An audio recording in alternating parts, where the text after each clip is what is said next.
Assalamualaikum warahmatullahi wabarakatuh. Selamat pagi, salam sejahtera untuk kita semua.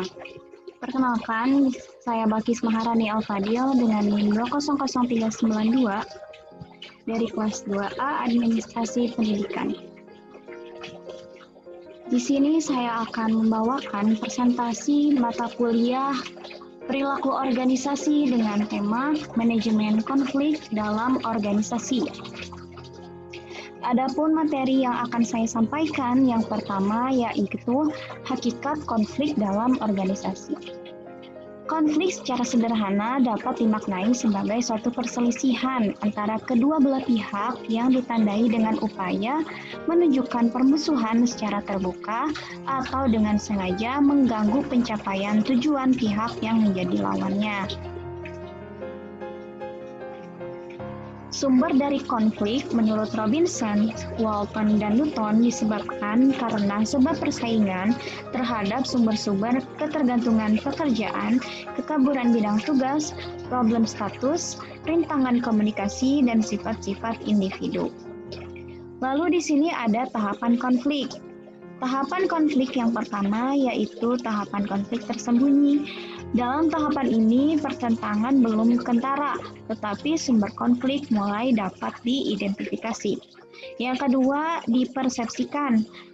Dipersepsikan yaitu individu atau kelompok mulai merasakan adanya pertentangan di antara dua orang atau dua pihak. Yang ketiga, yaitu dirasakan. Pihak yang mengalami pertentangan mulai merasakan adanya dampak konflik. Yang keempat, yaitu terang-terangan. Tahapan ini mulai ada respon dengan pihak lainnya. Dan yang kelima ialah akibat konflik. Konflik ini merupakan tahapan akhir bahwa konflik harus diselesaikan.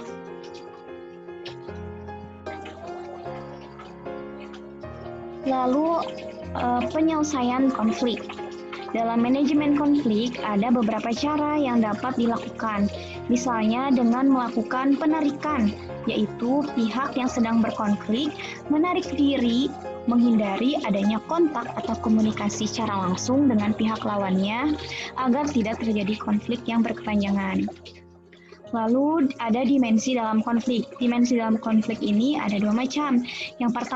Dimensi yang pertama adalah adanya kerjasama di mana pihak yang satu memperhatikan kepuasan pihak yang lainnya, atau pihak yang satu mencoba untuk membuat senang pihak yang menjadi lawannya. Yang menjadi dimensi kedua adalah dimensi kesombongan, yaitu pihak yang satu hanya mementingkan kelompok atau dirinya sendiri. Lalu ada taktik dalam mengurangi konflik. Yang pertama yaitu berdiskusi dengan fakta yang mendasar. Yang kedua, dikembangkan banyak alternatif untuk menggairahkan suasana diskusi. Yang ketiga, harus diselingi dengan humor agar tidak terlalu tegang. Dan yang keempat, diutamakan struktur kekuatan yang seimbang. Lalu ada bentuk-bentuk konflik organisasi. Bentuk-bentuk konflik organisasi ada 4, yaitu konflik tujuan. Yang pertama, yaitu konflik yang terjadi antara tujuan individu, kelompok, atau organisasi. Yang kedua, konflik peranan. Konflik peranan ini terjadi apabila seseorang atau kelompok memiliki lebih dari satu peran. Yang ketiga, konflik nilai. Konflik nilai terjadi manakala individu atau kelompok melakukan aktivitas yang tidak sesuai dengan nilai. Dan yang keempat, ada konflik kebijakan. Konflik ini berakar dari keputusan organisasi dalam mengelola organisasinya.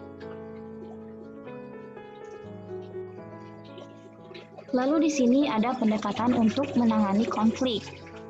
Yang pertama, berkompetisi. Kedua belah pihak bersaing untuk menjadi yang terbaik. Yang kedua ada berkolaborasi. Kedua belah pihak saling bergabung dan berhubungan. Yang ketiga, menghindar. Menghindar atau untuk tidak melakukan kontak langsung dengan lawan konflik. Yang keempat, mengakomodasi. Kegiatan penyelesaian konflik dengan memberikan kesempatan atau tempat kepada pihak lain untuk mendapatkan apa yang diinginkan. Yang terakhir, berkompromi atau bermusyawarah antara satu pihak dengan pihak yang lainnya. Hubungan konflik organisasi dengan kinerja. Hubungan antara konflik dan kinerja itu sangatlah erat, tetapi bukanlah suatu kondisi sebab akibat. Konflik organisasi dapat menyebabkan tingkat kinerja seseorang meningkat atau sebaliknya, yaitu menurun.